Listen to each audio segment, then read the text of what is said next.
4x Jehovah's Witnesses, the second piece of bovine excrement. BS. So I'm not trying to do an anti-Jehovah's Witness video. This video's intention is to help people who are leaving or wanting to leave the organization and problems. And I'm talking to those of you who might still be having problems. I use Jehovah's Witnesses as a cult, as an example of a cult in some of my videos. And I was asked, why don't you do something to help ex-Jehovah's Witnesses? So I'm going to try and give you some things to help your healing. For one, come to grips with yourself about the church and the state of the church. Two, come to grips with yourself about that you're a separate being. Now, there's a meditation thing where you sit in for a couple minutes a day and you just open your mind, and then you say, I am this being, and you envision yourself as a separate being from anything, from your family name, from your family, from your church, from your God concepts. You're a separate being from all those, and that will help center you a little bit. The second thing is to look at there are noble laws of Buddha, and I like his philosophy. He wasn't meant to be a god or to be worshipped. He was basically trying to help people.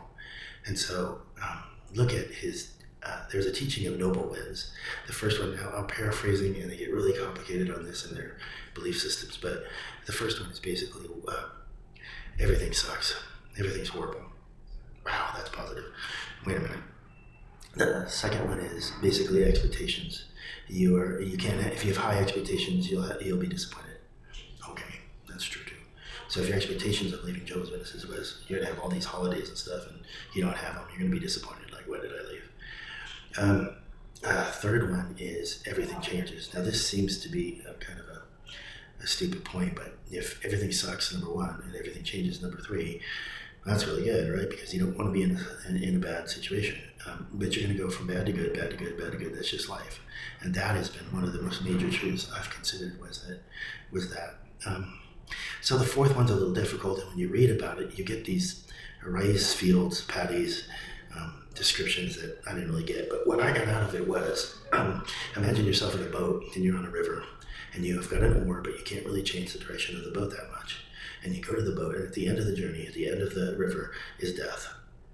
You only have a limited amount of things you can do within that river of your life. And don't waste the life, don't waste the time you have, use it constructively. But realize that you only have a limited amount of control, that you're not, and I know that sounds unproductive to the idea that you just made a major change in your life. And everything gets better. And so think of that too, but also just realize the relative distance you have towards the end of your journey.